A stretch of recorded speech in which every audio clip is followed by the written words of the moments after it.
Okay. Hold on. Round 2. Okay.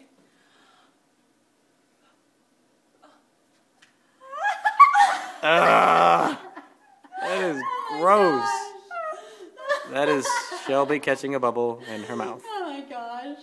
Go stop doing that! These are not edible bubbles. These are just regular, cheap, dollar store bubbles.